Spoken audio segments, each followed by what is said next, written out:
Okay, so we're on page 97 and we're on page 97 of the note spiral, and the title is Introduction to the Standard Normal, and that's pretty much what it is. Because there's good news, even though we have an infinite number of normal curves, we can convert them to a probability distribution using the standard normal. In other words, regardless of what the normal curve center is, regardless how large the standard deviation is, we know that we can use the table, and we also know that 68% of the values lie between plus or minus 1, 95 between plus or minus 2, 99.7 plus or minus 3. We said you need to memorize this, all right? Please don't forget that. Please remember this is the empirical rule, but it only applies to normal curve. We can use a z distribution. We can calculate z statistics for any distribution, but we can only use the empirical rule. We can only use the tables for normal curves. All right, so please don't calculate a z distribution, a z statistic, and then use the table or empirical rule unless you know it's a normal curve. All right, so we're going to look at a couple things real quickly, and I expect that you can read a lot of this. Once again, this is the plus or minus 1, 68, plus or minus 2, 95, plus or minus 3, 99.7. So suppose the ages of adults taking a business course for the last 5 years at a local college are normally distributed as shown in the graph at the right. Based on the 65, 95, 99.7 rule, what do we know? Well, first off, let's talk about this. We know that our mean is at 36. And we have 1, 2, 3 tick marks below and 1, 2, 3 tick marks above. So we look at this and we go, all right, what's 45 minus 27? We get 18. That means we have 6 spaces. We divide by 6. And not surprisingly, we can already guess that our standard deviation was 3. So this represents a standard deviation of 3, a mean of 36. And the very first question is quite simple. 68% of the taking the course are between the ages of, and when we look at that, we're going to go, all right, that's plus or minus 1. So that's going to be 33 and 39. All right, continuing on. Between 95%, so that means we're looking for plus or minus 2. Right, we're looking for plus or minus 2. And this is going to be 30 to 42. And then plus or minus 3 is going to be 27 to 45. All right, well, that's pretty straightforward and pretty easy. Okay, now here we can use the, hold on just a second, I'm going to pause.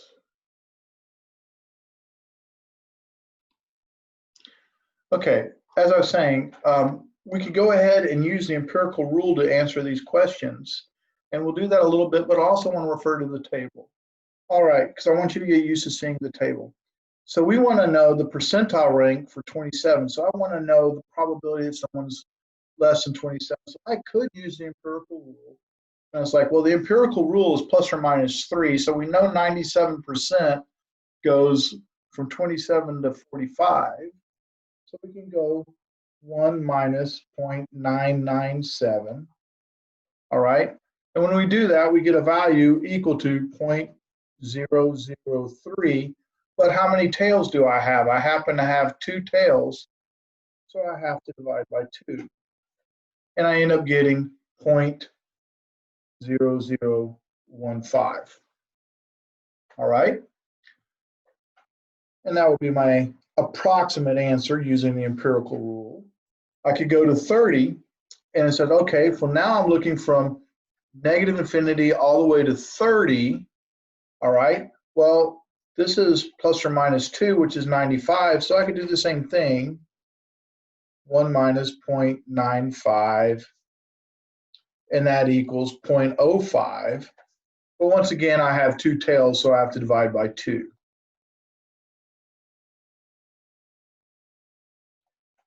Now, what I would like to do is I like to break this up just a little bit and use the table, because I'd like you to get comfortable with what the table is, and I think ultimately it's going to help you out anyway.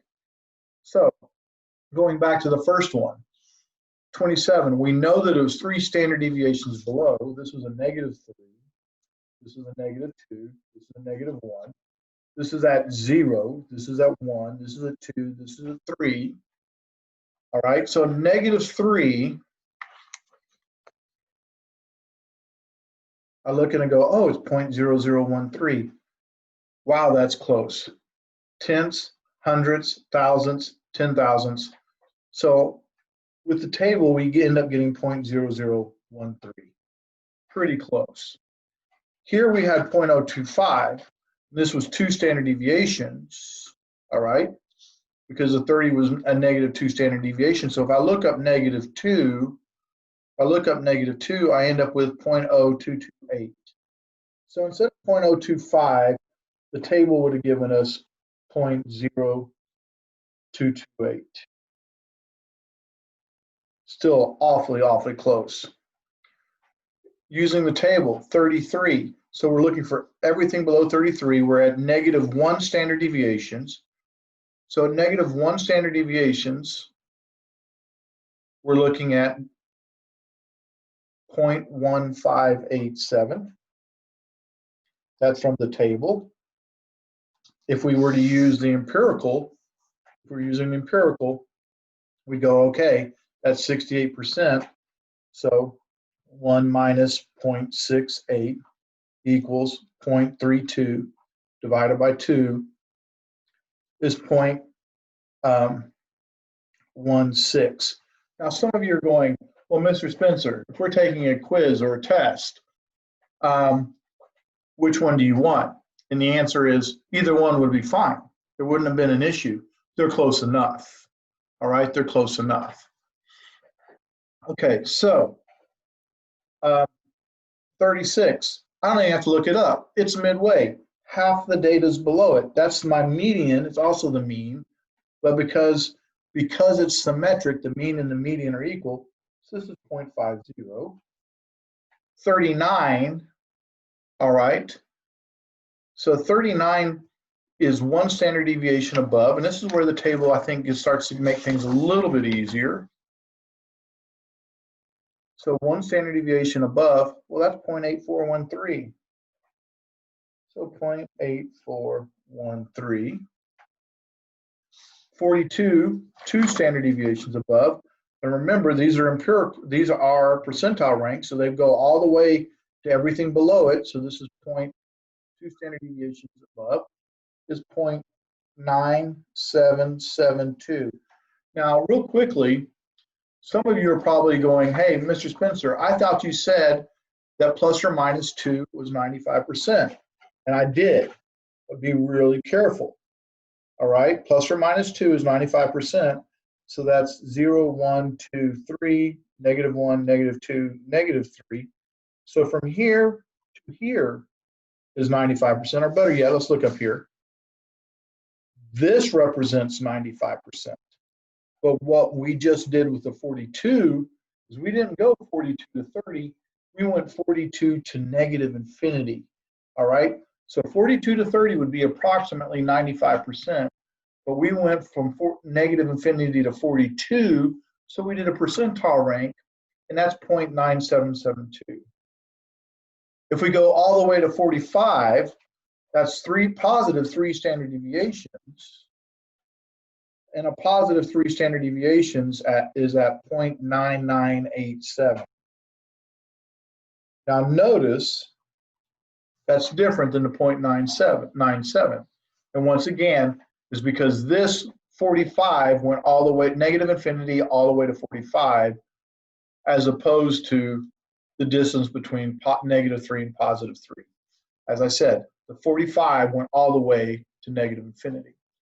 Now, I really want to get to the table on this 30 to 36, okay? So basically I need to look up 36. Well, that's easy because that's just midpoint, so that's 0.5. And 30 is at -2 standard deviations. Okay, so if I look up -2 standard deviations,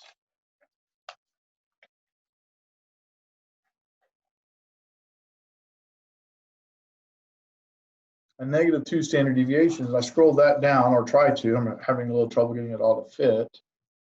-2 standard deviation is 0.0228. So if I just subtract out that distance, I get the distance between 30 and 36, because the 0.0228 was everything negative infinity up. So 0.0228. So 0.5 minus 0.0228 equals 0.4772 using the table. We could have done this with the empirical rule, but I think it's a little easier with the table. 36 to 42. All right, that's 2 standard deviations above. So let's look up 2 standard deviations above. And we find 2 standard deviations above is 0.9772. So 0.9772 minus the 0.5. Because what you're doing right here is you're looking for this distance. All right. You're looking for only that distance, so we have to subtract because of, all right. So when we do that, we end up with 0.4772. And if we did 39 to 45, so now it's 3 standard deviations. So we're going to go all the way up to +3 standard deviations. So we're going to go +3 minus the value for a +1. +3 minus the value for a +1. A +3 was at 0.990. And a +1 is at 0.8413 right here. Excuse me, right there.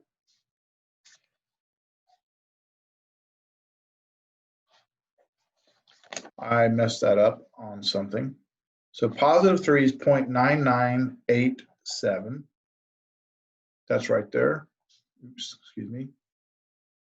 0.9987, that's the +3, minus the +1 of 0.8413.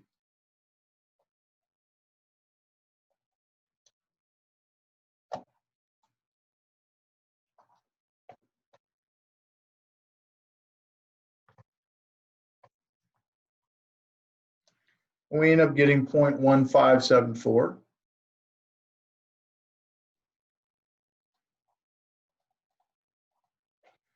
Then we want to do 27 to 33.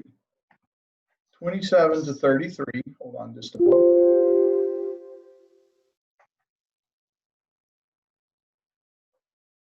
So we're going to have -1 minus the -3. So I need to be looking at the negative z-scores. And -1 is at 0.1587.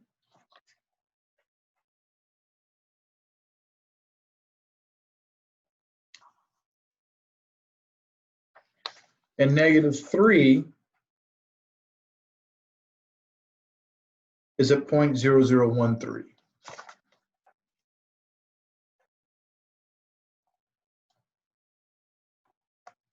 So when we subtract those, 0.1587 minus the 0.0013, we end up getting 0.0013. Excuse me, I'm sorry. We end up getting 0.1574, same as above. Now, does that make sense? Well, 39 to 45, that's 2 standard deviations, and it's that direction. And we go, oh, yeah, that does make sense. It happens because they are symmetric. Because they're symmetric, that's what happens. So here we're going to go 27 to 30. So we're going to need the -2 minus the -3 value. So when we look up -2 on the table, we end up getting 0.0228.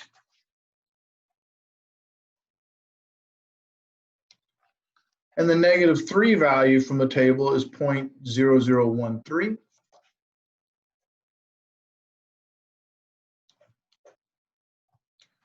So 0.0228 minus 0.0013 is 0.0215. And lastly, 42 to 45. Well, shouldn't even have to figure this out. Why? Well, this was 27 to 30, and this is 42 to 45. It's symmetric, so the areas should be the same. So without doing any work, this should be 0.0215. But let's go ahead and check that out. So we're looking at the +3 minus the +2. All right, so we're going to look at the positive z-scores.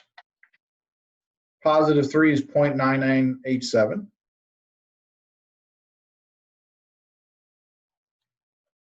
Right here.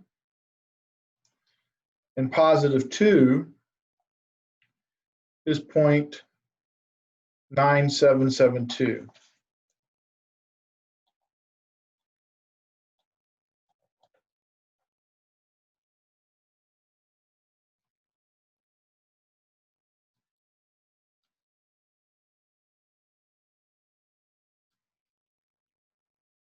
And what do you know? We get the 0.0215 because it is symmetric. All right, so that's using the tables and also letting you and kind of giving you an idea of the different area sections. If I'd had more time, it probably would have been beneficial to draw those out and shade them. But basically, just remember, we were working with -3, -2, -1, followed by 0, 1, 2, 3. And these would have been the z-scores, and these would have been the actual values. So once again, these are the actual values, and these would have been the z-scores. And once again, you can only use the table, you can only use the empirical rule for the normal curve. You can't use it for just all z-scores, only if they're normal. All right? And hopefully you'll replay that video because there's a lot of information there. All right, thank you.